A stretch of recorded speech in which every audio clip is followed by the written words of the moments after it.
ಮೂಲನಾದ ರಕ್ಷಕನಾದ ಯೇಸು ಕ್ರಿಸ್ತನ ಪರಿಶುದ್ಧವುಳ್ಳ ನಾಮದಲ್ಲಿ ನಿಮ್ಮೆಲ್ಲರನ್ನು ಸಮಗ್ರ ಸತ್ಯವೇದ ಅಧ್ಯಯನಕ್ಕೆ ಕಾರ್ಯಕ್ರಮಕ್ಕೆ ಬಹು ಪ್ರೀತಿಯಿಂದ ಸ್ವಾಗತಿಸುತ್ತೇವೆ. ಪ್ರಿಯರೇ, ಇಂದು ನಾವು ಧರ್ಮೋಪದೇಶಕಾಂಡ ಪುಸ್ತಕದ 26ನೇ ಅಧ್ಯಾಯದ 1ನೇ ವಚನದಿಂದ 28ನೇ ಅಧ್ಯಾಯದ 34ನೇ ವಚನದವರೆಗೆ ಧ್ಯಾನಿಸುವಾಗ ಪ್ರಥಮ ಫಲಗಳನ್ನು ಕೃತಜ್ಞತಾ ಅರ್ಪಣೆಯಾಗಿ ದೇವರಿಗೆ ಸಮರ್ಪಿಸಬೇಕು. ಮೋಶೆಯ 3ನೇ ಉಪನ್ಯಾಸ ಪ್ರಾರಂಭ. ಆಶೀರ್ವಾದ ಹಾಗೂ ಶಾಪಗಳು ಯಾಕೆ ಬರುತ್ತದೆ ಎಂಬ ಅಮೂಲ್ಯವಾದ ಸತ್ಯಗಳನ್ನು ಅರಿತುಕೊಳ್ಳಲಿರುವೆವು. ಆದುದರಿಂದ ಬನ್ನಿರಿ, ಕಾರ್ಯಕ್ರಮವನ್ನು ವೀಕ್ಷಿಸಿರಿ, ವಾಕ್ಯ ಧ್ಯಾನ ಮಾಡಿ ಧನ್ಯರಾಗೋಣ. ಕರ್ತನಲ್ಲಿ ಪ್ರೀತಿಯುಳ್ಳ ದೇವಜನರೇ, ಸಮಗ್ರ ಸತ್ಯವೇದ ಅಧ್ಯಯನದಲ್ಲಿ ಧರ್ಮೋಪದೇಶಕಾಂಡ ಪುಸ್ತಕದ ಧ್ಯಾನದಲ್ಲಿ ನಾವು ಮುಂದೆ ಸಾಗುತ್ತಾ ಇದ್ದೇವೆ. ನಿಮ್ಮೆಲ್ಲರನ್ನೂ ಯೇಸು ಕ್ರಿಸ್ತನ ಅತಿ ಪರಿಶುದ್ಧವುಳ್ಳ ನಾಮದಲ್ಲಿ ಸ್ವಾಗತಿಸುತ್ತಾ ನನ್ನ ಹೃದಯಪೂರ್ವಕವಾದ ವಂದನೆಯನ್ನು ಸಲ್ಲಿಸುತ್ತೇನೆ. ಪ್ರೀತಿಯುಳ್ಳ ಸಹೋದರ ಸಹೋದರಿಯರೇ, ಇಂದು ನಮ್ಮ ಧ್ಯಾನದಲ್ಲಿ ನಾವು ಮುಂದುವರಿಯುವಾಗ ಧರ್ಮೋಪದೇಶಕಾಂಡ ಪುಸ್ತಕದ 26ನೇ ಅಧ್ಯಾಯದ ಧ್ಯಾನವನ್ನು ಪ್ರಾರಂಭಿಸಲಿದ್ದೇವೆ. ಇದರ ಮುಖ್ಯ ಪ್ರಸ್ತಾಪ ಪ್ರಥಮ ಫಲಗಳು, ಕೃತಜ್ಞತಾ ಅರ್ಪಣೆ ಎಂಬುದಾಗಿ. ಪ್ರಿಯರೇ, ಪ್ರಥಮ ಫಲಗಳ ಸಮರ್ಪಣೆಯ ಅಂದವಾದ ಹಬ್ಬದ ಕುರಿತಾಗಿ ಈ ಅಧ್ಯಾಯದಲ್ಲಿ ನಾವು ನೋಡುತ್ತೇವೆ. ಭೂಮಿಯ ಎಲ್ಲ ಫಸಲು ಕೂಡ ದೇವರಿಂದಲೇ ಬರುತ್ತದೆಂಬುದನ್ನು ಒಪ್ಪಿಕೊಂಡು ಆತನ ಒಳ್ಳೆಯತನಕ್ಕಾಗಿ ಕೃತಜ್ಞತೆಯನ್ನು ತಿಳಿಸುತ್ತಾ ಇಸ್ರಾಯೇಲ್ಯರು ತಮ್ಮೆಲ್ಲ ಫಲಗಳ ಮೊದಲ ಭಾಗವನ್ನು ದೇವರಿಗೆ ಕಾಣಿಕೆಯಾಗಿ ತಂದರು. ಪ್ರಿಯರೇ, ನಮ್ಮ ಧ್ಯಾನದಲ್ಲಿ ಮುಂದುವರಿಯುವಾಗೆ ಧರ್ಮೋಪದೇಶಕಾಂಡ ಪುಸ್ತಕ 26ನೇ ಅಧ್ಯಾಯ ಮೊದಲಿನ 4 ವಚನಗಳನ್ನು ಗಮನಿಸೋಣ. ಅಲ್ಲಿ ಹೀಗೆ ಬರೆದದೆ: ನಿಮ್ಮ ದೇವರಾದ ಯೆಹೋವನು ನಿಮಗೆ ಸ್ವದೇಶವಾಗುವುದಕ್ಕೆ ಕೊಡುವ ದೇಶವನ್ನು ನೀವು ಸೇರಿ ಸ್ವಾಧೀನ ಮಾಡಿಕೊಂಡು ಅದರಲ್ಲಿ ವ್ಯಾಪಿಸುವಾಗ ಆತನು ದಯಪಾಲಿಸಿದ ಹೊಲದ ಎಲ್ಲ ಬೆಳೆಗಳಲ್ಲಿಯೂ ನೀವು ಕೆಲವು ಪ್ರಥಮ ಫಲಗಳನ್ನು ಪುಟ್ಟಿಯಲ್ಲಿಟ್ಟು ನಿಮ್ಮ ದೇವರಾದ ಯೆಹೋವನು ತನ್ನ ಹೆಸರನ್ನು ಸ್ಥಾಪಿಸುವುದಕ್ಕೆ ಆದುಕೊಳ್ಳುವ ಸ್ಥಳಕ್ಕೆ ತೆಗೆದುಕೊಂಡು ಹೋಗಿ ಆ ಕಾಲದಲ್ಲಿ ಇರುವ ಮಹಾಯಾಜಕನಿಗೆ, ಯೆಹೋವನು ನಮ್ಮ ಪಿತೃಗಳಿಗೆ ಪ್ರಮಾಣ ಮಾಡಿಕೊಟ್ಟ ದೇಶದಲ್ಲಿ ನಾವು ಸೇರಿದ್ದಾಯಿತೆಂದು ನೀನು ಸೇವಿಸುವ ದೇವರಾದ ಯೆಹೋವನ ಸನ್ನಿಧಿಯಲ್ಲಿ ಈಗ ಒಪ್ಪಿಕೊಂಡಿದ್ದೇವೆ ಎಂದು ಹೇಳಬೇಕು. ಯಾಜಕನು ಆ ಪುಟ್ಟಿಯನ್ನು ನಿಮ್ಮ ಕೈಯಿಂದ ತೆಗೆದುಕೊಂಡು ನಿಮ್ಮ ದೇವರಾದ ಯೆಹೋವನ ಯಜ್ಞವೇದಿಯ ಮುಂದೆ ಇಟ್ಟಾಗ ಎಂಬುದಾಗಿ. ಕರ್ತನಲ್ಲಿ ಪ್ರಿಯರೇ, ಈ ರೀತಿ ಪ್ರಥಮ ಫಲಗಳನ್ನು ದೇವರಿಗೆ ಸಮರ್ಪಿಸುವಾಗ ಅವರು ತಮ್ಮೊಂದಿಗೆ ದೇವರು ನಡ್ಕೊಂಡ ರೀತಿಯನ್ನು, ಐಗುಪ್ತದ ದಾಸತ್ವದಿಂದ ಬಿಡಿಸಿ ಅವರನ್ನು ಈ ಸಮೃದ್ಧ ದೇಶಕ್ಕೆ ಕರೆತಂದದ್ದನ್ನು ಜ್ಞಾಪಿಸಿಕೊಳ್ಳಬೇಕು ಎಂಬುದಾಗಿ ದೇವರ ಆಲೋಚನೆಯಾಗಿದೆ. ಬನ್ನಿರಿ, ಮುಂದಕ್ಕೆ ನಾವು ಧರ್ಮೋಪದೇಶಕಾಂಡ ಪುಸ್ತಕ 26ನೇ ಅಧ್ಯಾಯ 5ನೇ ವಚನವನ್ನು ಗಮನಿಸೋಣ. ಅಲ್ಲಿ ಹೀಗೆ ನೋಡುತ್ತೇವೆ: ನಿಮ್ಮ ದೇವರಾದ ಯೆಹೋವನ ಸನ್ನಿಧಿಯಲ್ಲಿ ಆರಾಮ್ಯನಾದ ನಮ್ಮ ಮೂಲ ಪಿತೃವು ಗತಿಯಿಲ್ಲದವನಾಗಿ ಸ್ವಲ್ಪ ಮಂದಿಯೊಡನೆ ಐಗುಪ್ತ ದೇಶಕ್ಕೆ ಹೋಗಿ ಅಲ್ಲಿ ಇಳಿದುಕೊಂಡನು. ಅಲ್ಲಿ ಅವನ ಸಂತಾನದವರು ಹೆಚ್ಚಿ ಮಹಾಬಲಿಷ್ಠ ಜನಾಂಗವಾದರು ಎಂಬುದಾಗಿ. ಪ್ರಿಯರೇ, ಒಂದು ಸಂಗತಿಯನ್ನು ಗಮನಿಸಿರಿ. ಅವರು ತಮ್ಮ ಮೂಲ ಸ್ಥಿತಿಯನ್ನು ಒಪ್ಪಿಕೊಂಡು ಬರಬೇಕಿತ್ತು. ನಮ್ಮ ಮೂಲ ಪಿತೃವು ಗತಿಯಿಲ್ಲದವನಾಗಿದ್ದನು ಎಂಬುದಾಗಿ ನೋಡುವಾಗ ಅಬ್ರಹಾಮನು ಇಸ್ರಾಯೇಲ್ಯನೂ ಅಲ್ಲ, ಈಸಾಕನಾಗಲಿ ಯಾಕೋಬನಾಗಲಿ ಅಲ್ಲ. ಐಗುಪ್ತಕ್ಕೆ ಅವರು ಹೋದಾಗ ಅಶೂರ್ಯರಾಗಿದ್ದರು. ಅಬ್ರಹಾಮನು ಇಸ್ರಾಯೇಲನಾಗಲಿ ಇಸ್ಮಾಯೇಲನಾಗಲಿ ಆಗಿರಲಿಲ್ಲ, ಅವನು ಆರಾಮ್ಯನಾಗಿದ್ದನು. ಬನ್ನಿರಿ, ಮುಂದಕ್ಕೆ ನಮ್ಮ ಧ್ಯಾನದಲ್ಲಿ ಧರ್ಮೋಪದೇಶಕಾಂಡ ಪುಸ್ತಕ 26ನೇ ಅಧ್ಯಾಯ 6ರಿಂದ 10 ವಚನಗಳನ್ನು ಗಮನಿಸೋಣ. ಅಲ್ಲಿ ಹೀಗೆ ನೋಡುತ್ತೇವೆ: ಐಗುಪ್ತರು ನಮ್ಮನ್ನು ಉಪದ್ರವಪಡಿಸಿ ಬಾಧಿಸಿ ನಮ್ಮಿಂದ ಕಠಿಣವಾಗಿ ದುಡಿಸಿಕೊಂಡಾಗ ನಾವು ನಮ್ಮ ಪಿತೃಗಳ ದೇವರಾದ ಯೆಹೋವನಿಗೆ ಮೊರೆಯಿಡಲಾಗಿ ಆತನು ಕೇಳಿ ನಮ್ಮ ದುರಾವಸ್ಥೆಯನ್ನು, ಕಷ್ಟವನ್ನು, ಉಪದ್ರವವನ್ನು ನೋಡಿ ಭುಜಬಲವನ್ನು, ಶಿಕ್ಷಾ ಹಸ್ತವನ್ನು, ಮಹಾಭೀತಿಗಳನ್ನು, ಮಹತ್ಕಾರ್ಯಗಳನ್ನು, ಉತ್ಪಾತಗಳನ್ನು ಪ್ರಯೋಗಿಸಿ ನಮ್ಮನ್ನು ಬಿಡಿಸಿ ಐಗುಪ್ತ ದೇಶದಿಂದ ಕರೆತಂದು ಹಾಲು ಜೇನು ಹರಿಯುವ ಈ ದೇಶವನ್ನು ನಮಗೆ ಕೊಟ್ಟಿದ್ದಾನೆ. ಆದ್ದರಿಂದ ಯೆಹೋವನೇ, ನೀನು ಅನುಗ್ರಹಿಸುವ ಭೂಮಿಯ ಬೆಳೆಯಲ್ಲಿ ಪ್ರಥಮ ಫಲಗಳನ್ನು ನಾವು ಕಾಣಿಕೆಯಾಗಿ ತಂದಿದ್ದೇವೆ, ಸ್ವೀಕರಿಸಬೇಕು ಎಂದು ಹೇಳಿ ಆ ಪ್ರಥಮ ಫಲಗಳನ್ನು ನಿಮ್ಮ ದೇವರಾದ ಯೆಹೋವನ ಸನ್ನಿಧಿಯಲ್ಲಿಟ್ಟು ಆತನನ್ನು ಆರಾಧಿಸಬೇಕು ಎಂಬುದಾಗಿ. ಕರ್ತನಲ್ಲಿ ಪ್ರೀತಿಯುಳ್ಳ ದೇವಜನರೇ, ಇಸ್ರಾಯೇಲರಿಗೆ ಇದು ನಿಜವಾದ ಕೃತಜ್ಞತಾರ್ಪಣೆಯ ಸಂದರ್ಭವಾಗಿತ್ತು. ಕೃತಜ್ಞತಾರ್ಪಣೆಗಾಗಿ ನಾವು ದೇವರಿಗೆ ಕಾಣಿಕೆಯನ್ನು ತರುತ್ತೇವೆ, ಅದು ಒಳ್ಳೆಯದೇ. ಆ ದಿನದಲ್ಲಿ ನಾವು ಉಂಡು ಸಂಭ್ರಮಿಸುತ್ತೇವೆ. ಆದರೆ ನಿಜವಾಗಿ ದೇವರಿಗೆ ಕಾಣಿಕೆಗಳನ್ನು ಎಷ್ಟು ಮಂದಿ ಕೊಟ್ಟಿದ್ದೇವೆ? ಇಸ್ರಾಯೇಲ್ಯರು ಕೊಟ್ಟರು. ಅದು ಕೃತಜ್ಞತಾರ್ಪಣೆಯ ಪ್ರಾರಂಭವಾಗಿತ್ತು. ಇಂದಿನ ಸಭೆಗಳು ಕೂಡ ತಮ್ಮ ಬಡತನದಲ್ಲಿಯೂ ದೇವರಿಗೆ ಕಾಣಿಕೆ ಸಮರ್ಪಿಸಿದ್ದರು. ನಮ್ಮ ಬಾಯಿಗಳಿಂದ ಮಾಡುವ ಸ್ತೋತ್ರಗಳೊಂದಿಗೆ ಆದಾಯದಿಂದಲೂ ಕಾಣಿಕೆ ಸಲ್ಲಿಸಬೇಕು. ಇದು ದೇವರ ನಿಯಮವಾಗಿದೆ. ಪ್ರಿಯರೇ, ಬನ್ನಿರಿ, ನಮ್ಮ ಧ್ಯಾನದಲ್ಲಿ ಮುಂದುವರಿದು ನಾವು ಧರ್ಮೋಪದೇಶಕಾಂಡ ಪುಸ್ತಕ 26ನೇ ಅಧ್ಯಾಯ 12 ಮತ್ತು 13ನೇ ವಚನವನ್ನು ಗಮನಿಸೋಣ. ಅಲ್ಲಿ ಹೀಗೆ ಬರೆದದೆ: ದಶಮಾಂಶವನ್ನು ಕೊಡಬೇಕಾದ 3ನೆಯ ಸಂವತ್ಸರದಲ್ಲಿ ನಿಮಗುಂಟಾದ ಆದಾಯದ ದಶಮ ಭಾಗವನ್ನು ಪ್ರತ್ಯೇಕಿಸಿದಾಗ ನಿಮ್ಮ ನಿಮ್ಮ ಊರುಗಳಲ್ಲಿರುವ ಲೇವಿಯರು, ಪರದೇಶಿಗಳು, ತಾಯಿ ತಂದೆ ಇಲ್ಲದವರು, ವಿಧವೆಯರು ಉಂಡು ಸಂತೋಷವಾಗಿರುವಂತೆ ಅದನ್ನು ಅವರಿಗೆ ಕೊಡಬೇಕಲ್ಲ. ಆಗ ನಿಮ್ಮ ದೇವರಾದ ಯೆಹೋವನ ಸನ್ನಿಧಿಯಲ್ಲಿ ನಾವು ಮೀಸಲಾದ ವಸ್ತುಗಳನ್ನು ಮನೆಯಿಂದ ತೆಗೆದುಬಿಟ್ಟಿದ್ದೇವೆ. ನೀನು ಆಜ್ಞಾಪಿಸಿದ ಮೇರೆಗೆ ಅವುಗಳನ್ನು ಲೇವಿಯ, ಪರದೇಶಿ, ತಾಯಿ ತಂದೆ ಇಲ್ಲದವ, ವಿಧವೆ ಇಂಥವರಿಗೆ ಕೊಟ್ಟಿದ್ದೇವೆ. ನಿನ್ನ ಆಜ್ಞೆಗಳಲ್ಲಿ ಒಂದನ್ನು ಮೀರಲೂ ಇಲ್ಲ, ಮರೆಯಲೂ ಇಲ್ಲ ಎಂಬುದಾಗಿ. ಪ್ರೀತಿಯುಳ್ಳ ದೇವಜನರೇ, ಇಸ್ರಾಯೇಲ್ಯರು ದೇವರ ಅಪ್ಪಣೆಗಳಲ್ಲಿ ಕೈಕೊಂಡರೆ ಆತನು ಅವರನ್ನು ತನ್ನ ಸ್ವಕೀಯ ಜನವನ್ನಾಗಿ ಆರಿಸಿಕೊಂಡು ಭೂಲೋಕದ ಎಲ್ಲ ಜನಾಂಗಗಳಿಗಿಂತ ಉನ್ನತಿಗೆ ತರುವೆನೆಂದು ವಾಗ್ದಾನ ಮಾಡಿದ್ದಾನೆ. ಆದರೆ ಅವರು ಪದೇ ಪದೇ ಆತನ ಅಪ್ಪಣೆಗಳಿಗೆ ಅವಿಧೇಯರಾದರು. ಪ್ರಿಯರೇ, ಇಲ್ಲಿವರೆಗೆ ನಾವು ಧರ್ಮೋಪದೇಶಕಾಂಡ ಪುಸ್ತಕದ 26ನೇ ಅಧ್ಯಾಯದ ಧ್ಯಾನವನ್ನು ಮಾಡಿದ್ದೇವೆ. ದೇವರಿಗೆ ಸ್ತೋತ್ರವಾಗಲಿ. ನಮ್ಮ ಧ್ಯಾನದಲ್ಲಿ ಮುಂದುವರಿದು ನಾವು ಧರ್ಮೋಪದೇಶಕಾಂಡ ಪುಸ್ತಕದ 27ನೇ ಅಧ್ಯಾಯದ ಧ್ಯಾನವನ್ನು ಪ್ರಾರಂಭಿಸೋಣ. ಇದರ ಮುಖ್ಯ ಪ್ರಸ್ತಾಪ ದೇಶದ ಭವಿಷ್ಯ, ಅವಿಧೇಯತೆಗೆ ಶಾಪಗಳು ಎಂಬುದಾಗಿ. ಪ್ರಿಯರೇ, ಧರ್ಮೋಪದೇಶಕಾಂಡದ ಅತೀ ವಿಶೇಷವಾದ ಭಾಗವೊಂದನ್ನು ನಾವು ಈಗ ನೋಡಲಿದ್ದೇವೆ. ಇದು ಮೋಶೆಯ 3ನೆಯ ಉಪನ್ಯಾಸವಾಗಿದೆ. ಅದು ದೇಶದ ಭವಿಷ್ಯದ ಕುರಿತಾದ ಮುಂದಿನ ಪ್ರಸ್ತಾಪಗಳ ಭಾಗವಾಗಿದೆ. ಈ ಪುಸ್ತಕದ 3ನೇ ಭಾಗ ಇದಾಗಿದ್ದು 27ನೇ ಅಧ್ಯಾಯದಿಂದ 30 ಅಧ್ಯಾಯಗಳನ್ನು ಒಳಗೊಂಡಿದೆ. ಇದರಲ್ಲಿ ದೇವರು ಇಸ್ರಾಯೇಲರೊಂದಿಗೆ ಮಾಡಿಕೊಂಡ ಪ್ಯಾಲೆಸ್ತೀನ್ ಒಡಂಬಡಿಕೆಯನ್ನು ನೋಡುತ್ತೇವೆ. ಇಸ್ರಾಯೇಲ್ಯರು ಸ್ವದೇಶವನ್ನು ಪ್ರವೇಶಿಸುವ ಮೊದಲು ಬರೆದ ಅವರ ಚರಿತ್ರೆ ಎಂಬುದಾಗಿ 28ರಿಂದ 30 ಅಧ್ಯಾಯಗಳನ್ನು ನಾನು ಹೆಸರಿಸಿದ್ದೇನೆ.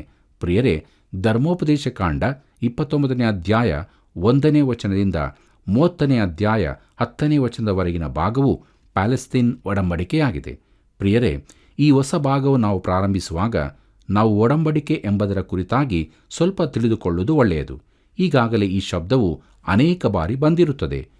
ವಿಧ ವಿಧವಾದ ಒಡಂಬಡಿಕೆಗಳಿರುತ್ತದೆ. ವ್ಯಕ್ತಿಗಳು ಪರಸ್ಪರ ಒಡಂಬಡಿಕೆ ಮಾಡಿಕೊಳ್ಳುತ್ತಾರೆ. ಸತ್ಯವೇದದಲ್ಲಿ ಈ ತೆರನಾದ ಒಡಂಬಡಿಕೆ ಕುರಿತು ಬರೆಯಲ್ಪಟ್ಟಿದೆ. ಜನಾಂಗಗಳು ತಮ್ಮೊಳಗೆ ಒಡಂಬಡಿಕೆ ಮಾಡಿಕೊಳ್ಳುತ್ತವೆ. ಈ ಕುರಿತಾಗಿಯೂ ಸತ್ಯವೇದದಲ್ಲಿ ಬರೆಯಲ್ಪಟ್ಟಿದೆ. ಹಳೆ ಒಡಂಬಡಿಕೆಯಲ್ಲಿ ದೇವರು ಸಮಸ್ತ ಮಾನವರೊಂದಿಗೂ ಪ್ರತ್ಯೇಕವಾಗಿ ತನ್ನ ಜನರೊಂದಿಗೂ ಒಡಂಬಡಿಕೆ ಮಾಡಿಕೊಂಡಿದ್ದಾನೆ. ಪ್ರಿಯರೇ, ಆದಾಮನೊಂದಿಗಿನ ಒಡಂಬಡಿಕೆ, ನೋಹನೊಂದಿಗಿನ ಒಪ್ಪಂದ, ಅಬ್ರಹಾಮನೊಂದಿಗೆ ಮಾಡಿದ ಒಡಂಬಡಿಕೆ, ಮೋಶೆಯ ಒಡಂಬಡಿಕೆಗಳ ಕುರಿತಾಗಿ ನಾವು ಈಗಾಗಲೇ ತಿಳಿದುಕೊಂಡಿದ್ದೇವೆ. ಕರ್ತನಲ್ಲಿ ಪ್ರಿಯರೇ, ದೇವರು ಮಾಡುವ ಒಡಂಬಡಿಕೆಗಳಲ್ಲಿ 2 ವಿಧದವುಗಳಿವೆ: ಶರ್ತ ಸಹಿತವಾದದ್ದು ಹಾಗೂ ಶರ್ತಗಳಿಲ್ಲದ್ದು. ನಾವು ಅವುಗಳನ್ನು ನಿತ್ಯ ಒಡಂಬಡಿಕೆಗಳೆಂದು, ತಾತ್ಕಾಲಿಕ ಒಡಂಬಡಿಕೆಗಳೆಂದು ಕರೆಯಬಹುದು. ಪ್ರಿಯರೇ, ಶಾಶ್ವತ ಒಡಂಬಡಿಕೆಯು ಯಾವಾಗಲೂ ಇರುವಂತಹದ್ದು, ಶರ್ತರಹಿತವಾದದ್ದೂ ಆಗಿದೆ. ತಾತ್ಕಾಲಿಕ ಒಡಂಬಡಿಕೆಯು ಶರ್ತಗಳಿಂದ ಕೂಡಿದ್ದಾಗಿದೆ. ಇವೆರಡನ್ನು ಬೇರೆ ಬೇರೆಯಾಗಿ ತಿಳಿದುಕೊಳ್ಳುವ ಅಗತ್ಯವಿದೆ. ಪ್ರೀತಿಯುಳ್ಳ ದೇವಜನರೇ, ದೇವರು ಅಬ್ರಹಾಮನೊಂದಿಗೆ ಮಾಡಿದ ಒಡಂಬಡಿಕೆಯು ಶರ್ತವಿಲ್ಲದಾಗಿದೆ.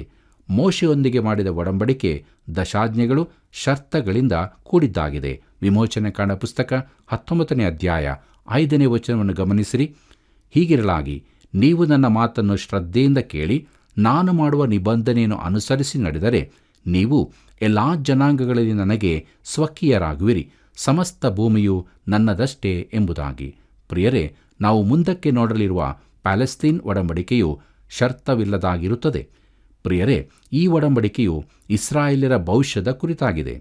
ಈಗ ಇಸ್ರಾಯೇಲ್ಯರು ಯೋರ್ದಾನ್ ಹೊಳೆಯ ಪೂರ್ವ ತೀರದಲ್ಲಿದ್ದಾರೆ. ಅವರು ಸ್ವದೇಶವನ್ನು ಪ್ರವೇಶಿಸುವುದಕ್ಕೆ ಸಿದ್ಧರಾಗಿದ್ದಾರೆ. ಹಳೆ ತಲೆಮಾರಿನವರು ಅರಣ್ಯ ಮಾರ್ಗದಲ್ಲಿ ಸತ್ತಿದ್ದಾರೆ.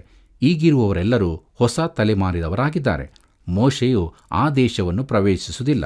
ಈ ಅಧ್ಯಾಯವು ಮೋಶೆಗೆ ಚರಮಗೀತೆ ಹೇಳುವುದರೊಂದಿಗೆ ಕೊನೆಗೊಳ್ಳುತ್ತದೆ. ಅವನು ಸಾಯುತ್ತಾನೆ, ಆದರೆ ಜನರು ಹೊಸ ನಾಯಕನ ಮುಂದಾಳತ್ವದಲ್ಲಿ ದೇಶವನ್ನು ಪ್ರವೇಶಿಸುತ್ತಾರೆ. ಪ್ರಿಯರೇ, ಈ ಭಾಗವು ಪ್ರವಾದನ ರೂಪವಾಗಿದ್ದು ಅವರು ಪ್ರವೇಶಿಸಲಿಕ್ಕಿರುವ ದೇಶದಲ್ಲಿನ ಅವರ ಭವಿಷ್ಯದ ಕುರಿತದ್ದಾಗಿದೆ. ಇಡೀ ದೇವರ ವಾಕ್ಯದಲ್ಲಿಯೇ ಬಹು ವಿಶೇಷವಾದ ಕೆಲವು ಪ್ರವಾದನೆಗಳನ್ನು ಈ ಭಾಗದಲ್ಲಿ ನಾವು ನೋಡಲಿದ್ದೇವೆ. ಬನ್ನಿರಿ, ನಮ್ಮ ಧ್ಯಾನವನ್ನು ಮುಂದುವರಿಸುವ ಹಾಗೆ ಧರ್ಮೋಪದೇಶಕಾಂಡ ಪುಸ್ತಕ 27ನೇ ಅಧ್ಯಾಯ ಮೊದಲಿನ 3 ವಚನಗಳನ್ನು ಗಮನಿಸೋಣ. ಅಲ್ಲಿ ಹೀಗೆ ಬರೆದದೆ: ಮೋಶೆಯು ಇಸ್ರಾಯೇಲ್ಯರ ಹಿರಿಯರ ಸಹಿತ ಜನರಿಗೆ, ನಾನು ಈಗ ಆಜ್ಞಾಪಿಸಿದ ಧರ್ಮೋಪದೇಶವನ್ನೆಲ್ಲ ನೀವು ಅನುಸರಿಸಬೇಕು. ನಿಮ್ಮ ದೇವರಾದ ಯೆಹೋವನು ನಿಮಗೆ ಕೊಡುವ ದೇಶದಲ್ಲಿ ಪ್ರವೇಶಿಸುವುದಕ್ಕೆ ನೀವು ಯೊರ್ದಾನ್ ಹೊಳೆಯನ್ನು ದಾಟುವಾಗ, ಅಂದರೆ ನಿಮ್ಮ ಪಿತೃಗಳ ದೇವರಾದ ಯೆಹೋವನು ತಾನು ವಾಗ್ದಾನ ಮಾಡಿದಂತೆ ನಿಮಗೆ ಕೊಡುವ ಹಾಲೂ ಜೇನು ಹರಿಯುವ ದೇಶವನ್ನು ಪ್ರವೇಶಿಸುವುದಕ್ಕೆ ನೀವು ಯೊರ್ದಾನ್ ಹೊಳೆಯನ್ನು ದಾಟುವಾಗ, ನೀವು ದೊಡ್ಡ ಕಲ್ಲುಗಳನ್ನು ನಿಲ್ಲಿಸಿ ಅವುಗಳಿಗೆ ಗಿಲಾವು ಮಾಡಿಸಿ ಈ ಧರ್ಮಶಾಸ್ತ್ರದ ವಾಕ್ಯಗಳನ್ನೆಲ್ಲ ಅವುಗಳ ಮೇಲೆ ಬರಿಸಬೇಕು ಎಂಬುದಾಗಿ. ಕರ್ತನಲ್ಲಿ ಪ್ರೀತಿಯುಳ್ಳ ಸಹೋದರ ಸಹೋದರಿಯರೇ, ಅವರು ಒಳೆದಾಟಿ ಸ್ವದೇಶಕ್ಕೆ ಸೇರಿದಾಗ ಈ ದಶಾಜ್ಞೆಗಳನ್ನು ಕಲ್ಲಿನ ಮೇಲೆ ಬರೆಯಿಸಿ ಪ್ರದರ್ಶಿಸಬೇಕೆಂದು ದೇವರು ಹೇಳುತ್ತಾನೆ. ಆ ದೇಶದಲ್ಲಿನ ಅವರ ವಾಸ, ಅವರ ಇರುವಿಕೆಯ ಅವಧಿ, ಇದೆಲ್ಲವೂ ಅವರ ವಿಧೇಯತೆಯನ್ನು ಅವಲಂಬಿಸಿರುತ್ತದೆ. ಇದು ಒಂದು ಶರ್ತಬದ್ಧವಾದ ಏರ್ಪಾಡಾಗಿದೆ. ಆದರೆ ಆ ದೇಶವು ಯಾವ ಶರ್ತಗಳು ಇಲ್ಲದೆ ಅವರಿಗೆ ಕಡೋಣವಾಗಿದೆ. ದೇವರು ಆ ದೇಶವನ್ನು ಇಸ್ರಾಯೇಲರಿಗೆ ಕೊಟ್ಟಿದ್ದಾನೆ. ಅದಕ್ಕೆ ಯಾವ ಶರ್ತಗಳೂ ಇರಲಿಲ್ಲ. ಆ ದೇಶ ಅವರಿಗೆ ಸೇರಿದ್ದಾದ್ದರಿಂದ ದೇವರು ಅವರನ್ನು ಅಲ್ಲಿಗೆ ಕರೆತಂದಿದ್ದಾನೆ. ನಾವು ಈ ವಿಚಾರವನ್ನು ಚೆನ್ನಾಗಿ ತಿಳಿದುಕೊಳ್ಳಬೇಕಾಗಿದೆ. ಬನ್ನಿರಿ, ನಮ್ಮ ಧ್ಯಾನದಲ್ಲಿ ಮುಂದುವರಿಯುವ ಹಾಗೆ ಧರ್ಮೋಪದೇಶಕಾಂಡ ಪುಸ್ತಕ 27ನೇ ಅಧ್ಯಾಯ 4-8 ವಚನಗಳನ್ನು ಗಮನಿಸೋಣ. ಅಲ್ಲಿ ಹೀಗೆ ನೋಡುತ್ತೇವೆ: ನೀವು ಯೊರ್ದಾನ್ ಹೊಳೆಯನ್ನು ದಾಟಿದ ನಂತರ ನಾನು ಈಗ ಆಜ್ಞಾಪಿಸಿದ ಕಲ್ಲುಗಳನ್ನು ಏಬಾಲ್ ಬೆಟ್ಟದಿಂದ ಮೇಲೆ ನಿಲ್ಲಿಸಿ ಅವುಗಳಿಗೆ ಗಿಲಾವು ಮಾಡಿಸಬೇಕು. ಅಲ್ಲಿ ನಿಮ್ಮ ದೇವರಾದ ಯೆಹೋವನಿಗೋಸ್ಕರ ನೀವು ಕಲ್ಲುಗಳಿಂದ ಯಜ್ಞವೇದಿಯನ್ನು ಕಟ್ಟಿಸಬೇಕು. ಉಳಿ ಮುಂತಾದನ್ನು ಉಪಯೋಗಿಸದೆ ಹುಟ್ಟು ಕಲ್ಲುಗಳಿಂದಲೇ ನಿಮ್ಮ ದೇವರಾದ ಯೆಹೋವನ ಯಜ್ಞವೇದಿಯನ್ನು ಕಟ್ಟಿಸಬೇಕು. ಅಲ್ಲಿ ಸರ್ವಾಂಗ ಹೋಮಗಳನ್ನು, ಸಮಾಧಾನ ಯಜ್ಞಗಳನ್ನು ಸಮರ್ಪಿಸಿ ಸಹಭೋಜನ ಮಾಡಿ ನಿಮ್ಮ ದೇವರಾದ ಯೆಹೋವನ ಸನ್ನಿಧಿಯಲ್ಲಿ ಸಂಭ್ರಮದಿಂದಿರಬೇಕು. ನೀವು ಆ ಕಲ್ಲುಗಳ ಮೇಲೆ ಈ ಧರ್ಮಶಾಸ್ತ್ರದ ವಾಕ್ಯಗಳನ್ನೆಲ್ಲ ವಿರಳವಾಗಿಯೂ ಸ್ಪಷ್ಟವಾಗಿಯೂ ಬರಿಸಬೇಕೆಂದು ಆಜ್ಞಾಪಿಸಿದನು ಎಂಬುದಾಗಿ. ಕರ್ತನಲ್ಲಿ ಪ್ರಿಯರೇ, ದೇವರ ಧರ್ಮಶಾಸ್ತ್ರ ನಿಯಮಗಳನ್ನು ಎಲ್ಲರಿಗೂ ಕಾಣಿಸುವಂತೆ ಇರಿಸಬೇಕಾಗಿತ್ತು. ಅವರು ಹೋಗುವಲ್ಲೆಲ್ಲ ಅದು ಅವರಿಗೆ ಕಾಣಿಸುವಂತಿರಬೇಕಿತ್ತು, ಅವರ ಮನೆಯ ತಲೆಬಾಗಿಲುಗಳ ಮೇಲೆ ಕೂಡ. ಪ್ರಿಯರೇ, ಈ ದಿವಸಗಳಲ್ಲಿ ಕೂಡ ನಾವು ದೇವರ ವಾಕ್ಯವನ್ನು ನಮಗೆ ಕಾಣುವಾಗೆ ಪ್ರದರ್ಶಿಸಬೇಕೆಂದು ದೇವರು ಬಯಸುತ್ತಾನೆ. ಬನ್ನಿರಿ, ಮುಂದಕ್ಕೆ ನಾವು ಧರ್ಮೋಪದೇಶಕಾಂಡ ಪುಸ್ತಕ 27ನೇ ಅಧ್ಯಾಯ 9-12 ವಚನದವರೆಗೆ ಗಮನಿಸೋಣ. ಅಲ್ಲಿ ಹೀಗೆ ನೋಡುತ್ತೇವೆ: ಯಾಜಕರಾದ ಲೇವಿಯರೊಡನೆ ಮೋಶೆಯು ಇಸ್ರಾಯೇಲ್ಯರಿಗೆ, ಇಸ್ರಾಯೇಲ್ಯರೇ, ನಿಶಬ್ದವಾಗಿದ್ದು ಕೇಳಿರಿ. ನೀವು ಈಗ ನಿಮ್ಮ ದೇವರಾದ ಯೆಹೋವನ ಜನರಾಗಿದ್ದೀರಷ್ಟೇ. ಆದ್ದರಿಂದ ನೀವು ಈಗ ನಾನು ನಿಮಗೆ ಹೇಳುವ ಆತನ ಮಾತುಗಳಿಗೆ ಕಿವಿಗೊಟ್ಟು ಆತನ ಆಜ್ಞಾವಿಧಿಗಳನ್ನು ಅನುಸರಿಸಬೇಕು ಎಂದು ಹೇಳಿದನು.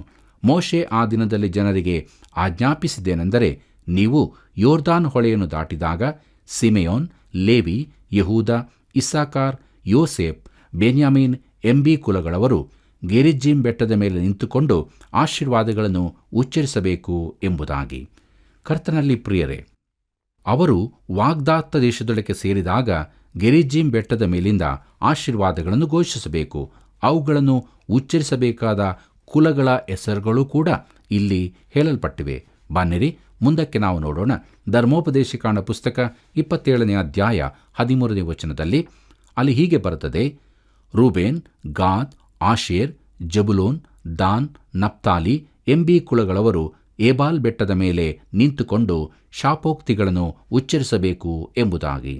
ಕರ್ತನಲ್ಲಿ ಪ್ರೀತಿಯುಳ್ಳ ಸಹೋದರ ಸಹೋದರಿಗಳೇ, ಶಾಪಗಳನ್ನು ಉಚ್ಚರಿಸಬೇಕಾದ ಕುಲಗಳವರು ಏಬಾಲ್ ಬೆಟ್ಟಕ್ಕೆ ಹೋಗಬೇಕು. ಈ ಬೆಟ್ಟಗಳು ಸಮಾರ್ಯದ ಸ್ತ್ರೀಯು ನಿಂತಿದ್ದ ಬಾವಿಗೆ ಸಮೀಪದಲ್ಲಿದ್ದವು. ಆ ಬಾವಿಯು ಈಗಲೂ ಅಲ್ಲಿ ಇದೆ. ಆಶೀರ್ವಾದಗಳು ಗೆರಿಜ್ಜೀಮ್ ಬೆಟ್ಟದಿಂದ, ಶಾಪಗಳು ಏಬೇಲ್ ಬೆಟ್ಟದಿಂದ. ಪ್ರಿಯರೇ, ಶಾಪಗಳ ಪಟ್ಟಿಯನ್ನೂ ಕೊಡಲಾಗಿದೆ. ಅವರು ಸ್ವದೇಶವನ್ನು ಸೇರಿಕೊಂಡಾಗ ಅಲ್ಲಿನ ಅವರ ವಾಸವು ಶರ್ತಕ್ಕೊಳಪಟ್ಟಿದೆ. ಪ್ರತಿಯೊಂದು ತಲೆಮಾರಿನವರು ಕೂಡ ಬಾಡಿಗೆದಾರರಾಗಿದ್ದು ಬಾಡಿಗೆ ಕೊಡಬೇಕಾಗಿದೆ. ದೇವರು ಆ ಜಾಗದ ದನಿಯಾಗಿದ್ದನು. ಆತನಿಗೆ ಕೊಡುವ ಬಾಡಿಗೆ ಎಂದರೆ ವಿಧೇಯತೆಯೇ ಆಗಿದೆ. ಪ್ರಿಯರೇ, ಈ ಜನಾಂಗವು ಬಾಡಿಗೆದಾರನಿಗಿಂತ ಹೆಚ್ಚಿನದು. ಯಾಕಂದರೆ ದೇವರು ಇಸ್ರಾಯೇಲರಿಗೆ ಆ ದೇಶವನ್ನು ಶಾಶ್ವತ ಸ್ವಾಸ್ಥ್ಯವನ್ನಾಗಿ ಕೊಟ್ಟಿದ್ದನು. ಆದರೆ ಒಂದು ತಲೆಮಾರಿನವರು ದೇವರಿಗೆ ವಿಧೇಯರಾಗದಿದ್ದರೆ ಆ ದೇಶ ಅವರಿಗೆ ನಿತ್ಯ ಸ್ವಾಸ್ಥ್ಯವಾಗಿದ್ದರೂ ಅವರು ಆ ದೇಶದಿಂದ ಹೊರ ಹಾಕಲ್ಪಡುತ್ತಾರೆ. ಆದ್ದರಿಂದಲೇ ಆ ಚಿಕ್ಕ ಪ್ರದೇಶವು ಅತಿಯಾದ ಸೂಕ್ಷ್ಮ ಪ್ರದೇಶವಾಗಿರುತ್ತದೆ. ಆ ಚಿಕ್ಕ ದೇಶದಲ್ಲಿನ ಘಟನೆಗಳಿಂದಾಗಿ ಮಹಾಯುದ್ಧವೇ ನಡೆಯಬಹುದೆಂದು ಅನೇಕರ ಅಭಿಪ್ರಾಯವಾಗಿದೆ. ಇದು ಸತ್ಯವಾದದ್ದೇ ಇರಬಹುದು. ಪ್ರಿಯರೇ, ಇಲ್ಲಿ 12 ರೀತಿಯ ಶಾಪಗಳನ್ನು ಹೇಳಲಾಗಿದೆ. ಅವುಗಳು ತಾವಾಗಿ ಅರ್ಥದಂತಿರುವುದರಿಂದ ಅದನ್ನು ವಿವರಿಸಲು ನಾನು ಹೋಗುವುದಿಲ್ಲ. ಪ್ರಿಯರೇ, ಮುಂದಕ್ಕೆ ನಾವು ಧರ್ಮೋಪದೇಶಕಾಂಡ ಪುಸ್ತಕ 27ನೇ ಅಧ್ಯಾಯ 15ನೇ ವಚನವನ್ನು ಗಮನಿಸೋಣ. ಅಲ್ಲಿ ಹೀಗೆ ನೋಡುತ್ತೇವೆ: ಶಿಲ್ಪಿಯ ಕೆಲಸವಾಗಿರುವ ಮರದ ವಿಗ್ರಹವು, ಲೋಹ ವಿಗ್ರಹವು ಯೆಹೋವನಿಗೆ ಹೇಯವಾದ್ದರಿಂದ ಅದನ್ನು ಮಾಡಿಸಿ ಗೋಪ್ಯವಾಗಿ ನಿಲ್ಲಿಸಿಕೊಂಡವನಾದರೂ ಶಾಪಗ್ರಸ್ತ ಅನ್ನಲಾಗಿ ಜನರೆಲ್ಲರೂ ಹೌದು ಅನ್ನಬೇಕು ಎಂಬುದಾಗಿ. ಪ್ರಿಯರೇ, ಇದು ದಶಾಜ್ಞೆಗಳಲ್ಲಿ ಮೊದಲಿನ 2ಕ್ಕೆ ಸಂಬಂಧಿಸಿದ್ದು. ಮುಂದಕ್ಕೆ ನಾವು ನೋಡುತ್ತೇವೆ ಧರ್ಮೋಪದೇಶಕಾಂಡ ಪುಸ್ತಕ 27ನೇ ಅಧ್ಯಾಯ 16ನೇ ವಚನದಲ್ಲಿ, ಲೇವಿಯರು ತಂದೆ ತಾಯಿಗಳನ್ನು ಅವಮಾನಪಡಿಸಿದವನು ಶಾಪಗ್ರಸ್ತ ಎನ್ನಲಾಗಿ ಜನರೆಲ್ಲರೂ ಹೌದು ಅನ್ನಬೇಕು ಎಂಬುದಾಗಿ. ಪ್ರಿಯರೇ, ಇದು ದಶಾಜ್ಞೆಗಳಲ್ಲಿ 5ನೇದಕ್ಕೆ ಸಂಬಂಧಿಸಿದ್ದು ಆಗಿದೆ. ಬನ್ನಿರಿ, ಮುಂದಕ್ಕೆ ನಮ್ಮ ಧ್ಯಾನದಲ್ಲಿ ಧರ್ಮೋಪದೇಶಕಾಂಡ ಪುಸ್ತಕ 27ನೇ ಅಧ್ಯಾಯ 26ನೇ ವಚನವನ್ನು ಗಮನಿಸೋಣ. ಅಲ್ಲಿ ಹೀಗೆ ಬರೆದದೆ: ಅವರು ಈ ಧರ್ಮಶಾಸ್ತ್ರ ವಾಕ್ಯಗಳಿಗೆ ಒಡಂಬಟ್ಟು ಕೈಕೊಳ್ಳದೇ ಇರುವವನು ಶಾಪಗ್ರಸ್ತ ಎನ್ನಲಾಗಿ ಜನರೆಲ್ಲರೂ ಹೌದು ಅನ್ನಬೇಕು ಎಂಬುದಾಗಿ. ಪ್ರಿಯರೇ, ಈ ಅಧ್ಯಾಯದ ಎಲ್ಲ ವಚನಗಳನ್ನು ಓದುವಾಗ ಅವೆಲ್ಲವೂ ದಶಾಜ್ಞೆಗಳನ್ನು ಮೀರುವುದಕ್ಕೆ ಸಂಬಂಧಿಸಿದೆಂದು ನೋಡುತ್ತೇವೆ. ಪ್ರಿಯರೇ, ಇಲ್ಲಿಗೆ ಧರ್ಮೋಪದೇಶಕಾಂಡ ಪುಸ್ತಕದ 27ನೇ ಅಧ್ಯಾಯದ ಧ್ಯಾನವು ಮುಗಿಯಿತು. ದೇವರಿಗೆ ಸ್ತೋತ್ರವಾಗಲಿ. ಮುಂದಕ್ಕೆ ನಾವು ಧರ್ಮೋಪದೇಶಕಾಂಡ ಪುಸ್ತಕದ 28ನೇ ಅಧ್ಯಾಯದ ಧ್ಯಾನವನ್ನು ಪ್ರಾರಂಭಿಸೋಣ. ಇದರ ಮುಖ್ಯ ಪ್ರಸ್ತಾಪ ಇಸ್ರಾಯೇಲ್ಯರ ಮೊದಲೇ ದಾಖಲಾದ ಚರಿತ್ರೆ ಎಂಬುದಾಗಿದೆ. ಪ್ರೀತಿಯುಳ್ಳ ದೇವಜನರೇ, ಈ ಅಧ್ಯಾಯದಲ್ಲಿ ಇಸ್ರಾಯೇಲ್ಯರ ಭವಿಷ್ಯದ ವಿಚಾರ ಮುಂದುವರಿಸಲ್ಪಟ್ಟಿದೆ. ಮೋಶೆಯು ಷರ್ತ ಸಹಿತವಾದ ಒಡಂಬಡಿಕೆಯ ಭಾಗವನ್ನು ತಿಳಿಸುತ್ತಾನೆ. ದೇವರಿಗೆ ವಿಧೇಯರಾದರೆ ಮಾತ್ರ ಇಸ್ರಾಯೇಲ್ಯರು ಆಶೀರ್ವದಿಸಲ್ಪಡುತ್ತಾರೆ. ಅವರ ಅವಿಧೇಯತ್ವವು ಅವರಿಗೆ ಇಲ್ಲಿ ತಿಳಿಸಲ್ಪಟ್ಟ ಶಾಪಗಳನ್ನು ತರುತ್ತವೆ. ಪ್ರಿಯರೇ, ಅವರು ಆ ದೇಶಕ್ಕೆ ಇನ್ನೂ ಕಾಲಿಡುವುದಕ್ಕೂ ಮೊದಲೇ ಅವರ ಭವಿಷ್ಯವನ್ನು ಮೊದಲೇ ತಿಳಿಸಿರುವ ವಿಶೇಷ ಭಾಗ ಇಲ್ಲಿರುತ್ತದೆ. ಅವರು ಹಕ್ಕು ತೆಗೆಯಲ್ಪಡುವ ಕುರಿತಾಗಿ 3 ಪ್ರವಾದನೆಗಳು ತಿಳಿಸಲ್ಪಟ್ಟಿವೆ. ಅವೆಲ್ಲವೂ ಈಗ ನೆರವೇರಿರುತ್ತದೆ. ಅವರು ಪುನಃ ಸ್ಥಾಪಿಸಲ್ಪಡುವ ಕುರಿತಾಗಿ 3 ಪ್ರವಾದನೆಗಳಿವೆ. ಅವುಗಳಲ್ಲಿ 2 ನೆರವೇರಿರುತ್ತದೆ. ಅವರು ತಮ್ಮ ಸ್ವದೇಶಕ್ಕೆ ಹಿಂತಿರುಗುವ ಕುರಿತಾದದ್ದು ಮುಂದೆ ಆಗಬೇಕಾಗಿದೆ. ಪ್ರಿಯರೇ, ಬನ್ನಿರಿ, ನಮ್ಮ ಧ್ಯಾನದಲ್ಲಿ ನಾವು ಮುಂದುವರಿಯುವ ಹಾಗೆ ಧರ್ಮೋಪದೇಶಕಾಂಡ ಪುಸ್ತಕ 28ನೇ ಅಧ್ಯಾಯ ಮೊದಲಿನ 2 ವಚನಗಳನ್ನು ಗಮನಿಸೋಣ. ಅಲ್ಲಿ ಹೀಗೆ ನೋಡುತ್ತೇವೆ: ನೀವು ನಿಮ್ಮ ದೇವರಾದ ಯೆಹೋವನ ಮಾತನ್ನು ಶ್ರದ್ಧೆಯಿಂದ ಕೇಳಿ, ನಾನು ಈಗ ನಿಮಗೆ ಬೋಧಿಸುವ ಆತನ ಆಜ್ಞೆಗಳನ್ನೆಲ್ಲ ಅನುಸರಿಸಿ ನಡೆದರೆ ಆತನು ಭೂಮಿಯ ಮೇಲಿರುವ ಎಲ್ಲ ಜನಾಂಗಗಳಿಗಿಂತಲೂ ನಿಮ್ಮನ್ನು ಉನ್ನತ ಸ್ಥಿತಿಗೆ ತರುವನು. ನಿಮ್ಮ ದೇವರಾದ ಯೆಹೋವನ ಮಾತಿಗೆ ಕಿವಿಗೊಟ್ಟು ನಡೆದರೆ ಈ ಶುಭಗಳೆಲ್ಲ ನಿಮಗೆ ಪ್ರಾಪ್ತವಾಗುವವು ಯಾವುದೆಂದರೆ ಎಂಬುದಾಗಿ. ಕರ್ತನಲ್ಲಿ ಪ್ರಿಯರೇ, ಶ್ರದ್ಧೆಯಿಂದ ಕೇಳಿದರೆ ರೇ ಎಂಬುದನ್ನು ಗಮನಿಸಿರಿ. ಇದು ಒಡಂಬಡಿಕೆಯ ಷರ್ತ ಸಹಿತವಾದ ಭಾಗವಾಗಿದೆ. ಅವರು ವಿಧೇಯರಾದಾಗ ಮಾತ್ರ ಅವರಿಗೆ ಆಶೀರ್ವಾದ. ಬನ್ನಿರಿ, ಮುಂದಕ್ಕೆ ನಾವು ನಮ್ಮ ಧ್ಯಾನದಲ್ಲಿ ಧರ್ಮೋಪದೇಶಕಾಂಡ ಪುಸ್ತಕ 28ನೇ ಅಧ್ಯಾಯ 3ನೇ ವಚನದಿಂದ 6ನೇ ವಚನದವರೆಗೆ ಗಮನಿಸೋಣ. ಅಲ್ಲಿ ಹೀಗೆ ನೋಡುತ್ತೇವೆ: ನಿಮಗೆ ಊರಲ್ಲಿಯೂ ಅಡವಿಯಲ್ಲಿಯೂ ಶುಭ ಉಂಟಾಗುವುದು. ನಿಮ್ಮ ಸಂತಾನ ವ್ಯವಸಾಯಗಳಿಗೂ ದನ ಕುರಿ ಮುಂತಾದ ಪಶುಗಳಿಗೂ ಶುಭ ಉಂಟಾಗುವುದು. ನಿಮ್ಮ ಪುಟ್ಟಿಗಳಿಗೂ ಕೊಣವಿಗೆಗಳಿಗೂ ಶುಭ ಉಂಟಾಗುವುದು. ನೀವು ಕೆಲಸಕ್ಕೆ ಹೋಗುವಾಗಲೂ ಬರುವಾಗಲೂ ಶುಭ ಉಂಟಾಗುವುದು ಎಂಬುದಾಗಿ. ಪ್ರೀತಿಯುಳ್ಳ ಸಹೋದರ ಸಹೋದರಿಯರೇ, 12 ಶಾಪಗಳು ತಿಳಿಸಲ್ಪಟ್ಟಿದ್ದರೂ 6 ಆಶೀರ್ವಾದಗಳನ್ನು ಹೇಳಿರುವುದು ನಿಮಗೆ ಆಶ್ಚರ್ಯ ಉಂಟು ಮಾಡಬಹುದು. ಅದು ಯಾಕೆ? ಉಳಿದ ಆಶೀರ್ವಾದಗಳು ಏನಾದವು? ಪ್ರಿಯರೇ, ಕರ್ತನಾದ ಯೇಸು ಪರ್ವತದ ಮೇಲೆ ನಿಂತು ಪ್ರಸಂಗ ಮಾಡಿದನು. ಆತನು ಹೇಗೆ ಪ್ರಾರಂಭಿಸಿದನು? ಆತ್ಮದಲ್ಲಿ ಬಡವರಾಗಿರುವ ಧನ್ಯರು, ಪರಲೋಕ ರಾಜ್ಯವು ಅವರದು ಎಂಬುದಾಗಿ. ಪ್ರಿಯರೇ, ಮತ್ತೆ ಇತರ ಧನ್ಯತೆಗಳು ಹೇಳಲ್ಪಟ್ಟವು. ಈ ರೀತಿ ತನ್ನ ಸಂದೇಶವನ್ನು ಆರಂಭಿಸುವಾಗ ಕಲಿತಂಥ ಇಸ್ರಾಯೇಲ್ಯರು ಕೇಳುತ್ತಾರೆ. ಅವರ ಚರಿತ್ರೆಯ ತುಂಬಾ ಭಾಗ ಕಳೆದ ನಂತರವೂ ಹೇಳಲ್ಪಟ್ಟ ಈ ಆಶೀರ್ವಚನಗಳನ್ನು ಅವರು ಲಕ್ಷ್ಯಗೊಟ್ಟು ಕೇಳುತ್ತಾರೆ. ಅವರು ಈಗಾಗಲೇ 2 ಬಾರಿ ಸೆರೆಗೆ ಹೋಗಿದ್ದರು, ಇನ್ನೊಮ್ಮೆ ಹೋಗಲಿಕ್ಕಿದ್ದಾರೆ. ಅದರಲ್ಲಿ ಅವರು ಭೂಲೋಕವಿಡೀ ಚದರಿಸಲ್ಪಡುವುದಕ್ಕಿದ್ದಾರೆ. ಆದರೆ ವಿಧೇಯರಾದರೆ ಅವರಿಗೆ ವಿಶೇಷವಾದ ಆಶೀರ್ವಾದಗಳು ಹೇಳಲ್ಪಟ್ಟಿವೆ. ಬನ್ನಿರಿ, ನಮ್ಮ ಧ್ಯಾನದಲ್ಲಿ ಮುಂದುವರಿಯುವ ಹಾಗೆ ಧರ್ಮೋಪದೇಶಕಾಂಡ ಪುಸ್ತಕ 28ನೇ ಅಧ್ಯಾಯ 13 ಮತ್ತು 14ನೇ ವಚನಗಳನ್ನು ಗಮನಿಸೋಣ. ಅಲ್ಲಿ ಹೀಗೆ ಬರೆದದೆ, ನಾನು ಈಗ ನಿಮಗೆ ಬೋಧಿಸುವ ಮಾತುಗಳನ್ನು ನೀವು ಬಿಟ್ಟು ಎಡಬಲಕ್ಕೆ ತೊಲಗದೆ ಬೇರೆ ದೇವರುಗಳನ್ನು ಅವಲಂಬಿಸದೆ ನಿಮ್ಮ ದೇವರಾದ ಯೆಹೋವನ ಆಜ್ಞೆಗಳಲ್ಲೇ ಲಕ್ಷ್ಯವಿಟ್ಟು ಅವುಗಳನ್ನು ಅನುಸರಿಸಿ ನಡೆದರೆ ಆತನು ಇತರರಿಗೆ ನಿಮ್ಮನ್ನು ಅಧೀನ ಮಾಡದೆ ಎಲ್ಲರಿಗೂ ಶಿರಸ್ಸನ್ನಾಗಿಯೇ ಮಾಡುವನು.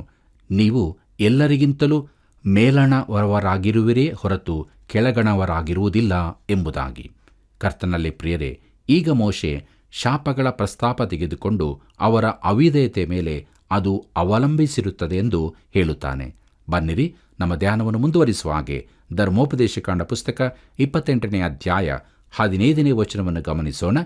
ಅಲ್ಲಿ ಹೀಗೆ ನೋಡುತ್ತೇವೆ, ಆದರೆ ನೀವು ದೇವರಾದ ಯೆಹೋವನ ಮಾತಿಗೆ ಕಿವಿಗೊಡದೆ ನಾನು ಈಗ ನಿಮಗೆ ಬೋಧಿಸುವ ಆತನ ಆಜ್ಞಾವಿಧಿಗಳನ್ನು ಅನುಸರಿಸದೇ ಹೋದರೆ ಈ ಅಶುಭಗಳು ನಿಮಗೆ ಪ್ರಾಪ್ತವಾಗುವವು ಎಂಬುದಾಗಿ. ಪ್ರೀತಿಯುಳ್ಳ ಸಹೋದರ ಸಹೋದರಿಯರೇ, ಇಲ್ಲಿಯೂ ಶರ್ತವಿರುವುದನ್ನು ಕಾಣುತ್ತೇವೆ. ಸತ್ಯವೇದದ ಅತೀ ವಿಶೇಷವಾದ ಭಾಗಕ್ಕೆ ನಾವು ಬಂದಿದ್ದೇವೆ. ಅದು ಆ ದೇಶದಲ್ಲಿನ ಇಸ್ರಾಯೇಲ್ಯರ ಚರಿತ್ರೆಯನ್ನು ಮುಂದಾಗಿ ತಿಳಿಸಿದ್ದಾಗಿದೆ. ಇಸ್ರಾಯೇಲ್ಯರು ದೇಶದಿಂದ ಮೂರಾವರ್ತಿ ಹೊರಡಿಸಲ್ಪಟ್ಟು ಮೂರಾವರ್ತಿ ಪುನಃ ಸೇರಿಸಲ್ಪಡುತ್ತಾರೆಂದು ಸತ್ಯವೇದದಲ್ಲಿ ಮುಂತಿಳಿಸಲಾಗಿದೆ. ಹೀಗೆ ಅವರು 3 ಸಲ ಹೊರಹೋಗಿ 3 ಸಲ ತಿರುಗಿ ಬರುತ್ತಾರೆ. ಪ್ರಿಯರೇ, ಇದರಲ್ಲಿ ಮೊದಲನೆಯದನ್ನು ದೇವರು ಅಬ್ರಹಾಮನಿಗೆ ಮುಂತಿಳಿಸಿದ್ದನು. ಆದಿಕಾಂಡ ಪುಸ್ತಕ 15ನೇ ಅಧ್ಯಾಯ 13 ಮತ್ತು 16ನೇ ವಚನಗಳಲ್ಲಿ ಹೀಗೆ ನೋಡುತ್ತೇವೆ, ಆಗ ಯೆಹೋವನು ಅವನಿಗೆ, ನೀನು ಚೆನ್ನಾಗಿ ತಿಳಿಯತಕ್ಕದೇನೆಂದರೆ ನಿನ್ನ ಸಂತತಿಯವರು ಅನ್ಯ ದೇಶದಲ್ಲಿ ಕೆಲವು ಕಾಲ ವಾಸವಾಗಿದ್ದು ಆ ದೇಶದವರಿಗೆ ದಾಸರಾಗುವರು. 400 ವರ್ಷ ಆ ದೇಶದವರಿಂದ ಬಾಧೆಪಡುವರು. ಅವರಿಂದ ಬಿಟ್ಟೀ ಕೆಲಸ ಮಾಡಿಸಿಕೊಂಡ ಜನಾಂಗವನ್ನು ನಾನು ಶಿಕ್ಷಿಸಿದ ನಂತರ ಅವರು ಬಹಳ ಆಸ್ತಿವಂತರಾಗಿ ಆ ದೇಶದಿಂದ ಬಿಡುಗಡೆಯಾಗಿ ಬರುವರು. ನೀನಂತೂ ಸಮಾಧಾನದೊಡನೆ ಪಿತೃಗಳ ಬಳಿಗೆ ಸೇರುವಿ, ತುಂಬಾ ವೃದ್ಧನಾಗಿ ಉತ್ತರ ಕ್ರಿಯೆಯನ್ನು ಹೊಂದುವಿ. ನಿನ್ನ ಸಂತತಿಯವರು 4ನೇ ತಲಾಂತರದಲ್ಲಿ ಇಲ್ಲಿಗೆ ತಿರುಗಿ ಬರುವರು. ಅಮೋರಿಯರ ಅಪರಾಧವು ಇನ್ನೂ ಪೂರ್ಣ ಸ್ಥಿತಿಗೆ ಬರಲಿಲ್ಲ ಎಂದು ಹೇಳಿದನು ಎಂಬುದಾಗಿ. ಕರ್ತನಲ್ಲಿ ಪ್ರಿಯರೇ, ಅವರು ಐಗುಪ್ತದಲ್ಲಿ 430 ವರ್ಷ ಇದ್ದರು. ಬಳಿಕ ದೇವರು ಅವರನ್ನು ಐಗುಪ್ತದಿಂದ ಹೊರತಂದನು. ಈ ಚರಿತ್ರೆಯ ಭಾಗದಲ್ಲಿ ನಾವು ಈ ಧರ್ಮೋಪದೇಶ ಕಾಂಡದಲ್ಲಿ ಇದ್ದೇವೆ. ಅವರು ಯೋರ್ದಾನಿನ ಪೂರ್ವ ತೀರದಲ್ಲಿದ್ದಾರೆ. ದೇವರು ಅವರನ್ನು ಮೊದಲನೇ ಕೂಡಿಸುವಿಕೆಗಾಗಿ ಸ್ವದೇಶಕ್ಕೆ ಕರೆತರುತ್ತಿದ್ದಾನೆ. ಯೆಹೋಶುವನ ಪುಸ್ತಕದಲ್ಲಿ ಅವರು ಆ ದೇಶವನ್ನು ಪ್ರವೇಶಿಸುವ ಕುರಿತು ನೋಡುತ್ತೇವೆ. ಆ ದೇಶದಲ್ಲಿ ಅವರು ನೆಲೆ ನಿಂತದ್ದನ್ನು ನ್ಯಾಯಸ್ಥಾಪಕರ ಪುಸ್ತಕದಲ್ಲಿ ನೋಡುತ್ತೇವೆ. ಹೀಗೆ ದೇವರ ಮಾತು ಸಂಪೂರ್ಣವಾಗಿ ನೆರವೇರಿತು. ಆದರೆ ಅವರು ದೇಶವನ್ನು ಪ್ರವೇಶಿಸುತ್ತಿದ್ದಂತೆ 2ನೇ ಬಾರಿ ಸ್ವದೇಶದಿಂದ ಹೊರಹಾಕಲ್ಪಡುವರೆಂದು ಬರೆದದೆ. ಬನ್ನಿರಿ ಪ್ರಿಯರೇ, ನಮ್ಮ ಕಾರ್ಯಕ್ರಮದ ಅಂತ್ಯಭಾಗದಲ್ಲಿ ಕೊನೆಯದಾಗಿ ನಾವು ಧರ್ಮೋಪದೇಶಕಾಂಡ ಪುಸ್ತಕ 28ನೇ ಅಧ್ಯಾಯ 32ನೇ ವಚನದಿಂದ 34ನೇ ವಚನದವರೆಗೆ ಗಮನಿಸೋಣ. ಅಲ್ಲಿ ಹೀಗೆ ಬರೆದದೆ, ನಿಮ್ಮ ಗಂಡು ಹೆಣ್ಣು ಮಕ್ಕಳನ್ನು ನಿಮ್ಮ ಮುಂದೆಯೇ ಹಿಡಿದು ಅನ್ಯರಿಗೆ ವಶಪಡಿಸುವರು. ನೀವು ಹಗಲೆಲ್ಲ ಅವರನ್ನು ಕಾಣಬೇಕೆಂದು ಹಂಬಲಿಸುತ್ತಾ ಕಂಗೆಡುವಿರಿ. ಆದರೆ ನಿಮ್ಮ ಯತ್ನವೇನೂ ಸಾಗುವುದಿಲ್ಲ. ನಿಮಗೆ ಗುರುತೇ ಇಲ್ಲದ ಜನಾಂಗದವರು ಬಂದು ನಿಮ್ಮ ದೇಶದ ಬೆಳೆಯನ್ನು, ನಿಮ್ಮ ಕಷ್ಟಾರ್ಜಿತವನ್ನು ತಿಂದು ಬಿಡುವರು.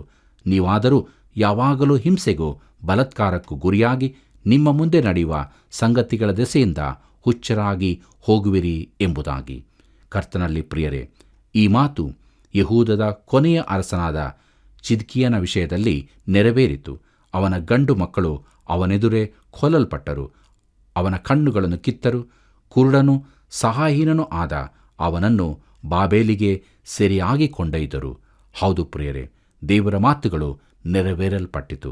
ಪ್ರಿಯರೇ, ವಾಕ್ಯದ ಬೆಳಕಿನಲ್ಲಿ ನಮ್ಮ ಜೀವಿತವನ್ನು ಪರೀಕ್ಷೆ ಮಾಡಿಕೊಳ್ಳೋಣ. ನಾವೆಷ್ಟರ ಮಟ್ಟಿಗೆ ಆತನ ವಾಕ್ಯಕ್ಕೆ, ಆತನಿಗೆ ವಿಧೇಯರಾಗುತ್ತಿದ್ದೇವೆ. ವಿಧೇಯರಾದರೆ ಆಶೀರ್ವಾದ ನಮ್ಮದಾಗುತ್ತದೆ. ಅವಿಧೇಯರಾಗುವುದಾದರೆ ಖಂಡಿತವಾಗಿಯೂ ಮುಂದೊಂದು ದಿನ ನ್ಯಾಯ ತೀರ್ಪಿನ ದಿನದಲ್ಲಿ ನಾವು ಕೈ ಬಿಡಲ್ಪಡುತ್ತೇವೆ. ಹೀಗಾಗಬಾರದೆಂದು ದೇವರು ತನ್ನ ವಾಕ್ಯದಲ್ಲಿ ಎಚ್ಚರಿಸುವಾಗ ನಾವು ಆತನನ್ನು ಪ್ರೀತಿಸೋಣ, ಅಂಗೀಕರಿಸೋಣ, ಆತನ ವಾಕ್ಯಕ್ಕೆ ವಿಧೇಯರಾಗಿ ಜೀವಿಸೋಣ. ಹೀಗಾಗುವಂತೆ ದೇವರು ತಾನು ನಮಗೆ ಸಹಾಯ ಮಾಡಿ ನಡೆಸಲಿ. ಕರ್ತನ ಕೃಪೆಯು ಸದಾ ನಿಮ್ಮ ಸಂಗಡ ಇರಲಿ. ಕರ್ತನಲ್ಲಿ ಪ್ರಿಯರೇ, ಇಂದಿನ ಅಧ್ಯಯನದಲ್ಲಿ ಪ್ರಥಮ ಫಲಗಳನ್ನು ದೇವರಿಗೆ ಸಮರ್ಪಿಸುವಾಗ ದೇವರ ನಡೆಸುವಿಕೆಯನ್ನು ತಿಳಿದುಕೊಳ್ಳುತ್ತೇವೆ. ದೇವರ ಒಡಂಬಡಿಕೆಗಳು ಕೆಲವು ಷರತ್ತು ಸಹಿತವಾದದ್ದು, ಇನ್ನು ಕೆಲವು ಷರತ್ತುಗಳಿಲ್ಲದ್ದು. ಅದು ಆತನ ಚಿತ್ತಕ್ಕೆ ಒಳಪಟ್ಟದ್ದು ಆಗಿದೆ. ದಶಾಜ್ಞೆಗಳನ್ನು ಮೀರಿದವರು ಶಾಪಗ್ರಸ್ತರಾಗುತ್ತಾರೆ ಎಂಬ ಸತ್ಯ ಇಸ್ರಾಯೇಲರು ತಿಳಿಯಲಿಲ್ಲ. ಈ ಎಲ್ಲ ವಿಚಾರಗಳನ್ನು ತಿಳಿದುಕೊಂಡ ನಾವು ನಮ್ಮನ್ನೇ ದೇವರಿಗೆ ಸಜೀವ ಯಜ್ಞವಾಗಿ ಸಮರ್ಪಿಸಿಕೊಂಡು ಆತನ ಆಶೀರ್ವಾದಕ್ಕೆ ಪಾತ್ರರಾಗಿ ಜೀವಿಸೋಣ. ಬನ್ನಿರಿ, ಪ್ರಾರ್ಥನೆಯನ್ನು ಮಾಡೋಣ. ಪ್ರೀತಿ ಸ್ವರೂಪನಾದ ನಮ್ಮ ತಂದೆಯಾದ ದೇವರೇ, ಇಷ್ಟೊಂದು ಒಳ್ಳೆಯ ಸಮಯವನ್ನು ಕೊಟ್ಟಿದ್ದಿ, ಅದಕ್ಕಾಗಿ ಸ್ತೋತ್ರ. ಈ ಕಾರ್ಯಕ್ರಮವನ್ನು ವೀಕ್ಷಿಸುತ್ತಿರುವಂಥ ಪ್ರತಿಯೊಬ್ಬ ನಮ್ಮ ಮಿತ್ರರಿಗಾಗಿಯೂ ಸಹೋದರ ಸಹೋದರಿಗಳಿಗಾಗಿಯೂ ಪ್ರಾರ್ಥಿಸ್ತೇವೆ. ಧನ್ಯತೆಯ ಜೀವಿತವನ್ನು ಕಲಿಸು. ಎಷ್ಟೆಲ್ಲ ನೀನು ಆಶೀರ್ವಾದಗಳನ್ನು ಕೊಟ್ಟಿದ್ದಿ. ಶಾಪಕ್ಕೆ ಗುರಿಯಾಗದೆ ನಮ್ಮನ್ನು ಕ್ರಿಸ್ತೇಸುವಿನಲ್ಲಿ ಆಶೀರ್ವಾದ ಪಾತ್ರರನ್ನಾಗಿ ಮಾಡಿದ್ದಿ, ಸ್ತೋತ್ರ. ಪ್ರಿಯ ವೀಕ್ಷಕರನ್ನು ಆಶೀರ್ವದಿಸಿ ಅವರ ಅಗತ್ಯತೆಗಳನ್ನು ಪೂರೈಸಬೇಕೆಂದು ಯೇಸು ಕ್ರಿಸ್ತನ ಮಹಿಮೆಯ ನಾಮದಲ್ಲಿ ಬೇಡಿದ್ದೇವೆ ತಂದೆಯೇ, ಆಮೇನ್. ದೇವರ ವಾಕ್ಯ ಅಧ್ಯಯನವು ನಿಮ್ಮ ಜೀವಿತದಲ್ಲಿ ಹೊಸ ಚೈತನ್ಯವನ್ನು ನೀಡಿದೆ ಅಲ್ವೇ? ಹಾಗಾದರೆ ಈ ಕಾರ್ಯಕ್ರಮದ ಅಭಿವೃದ್ಧಿಗಾಗಿ ಹಿಂದೆ ಮಿಸ್ ಕಾಲ್ ಮಾಡಿರಿ. ದೇವರು ನಿಮ್ಮನ್ನು ಆಶೀರ್ವದಿಸಿ ನಡೆಸಲಿ.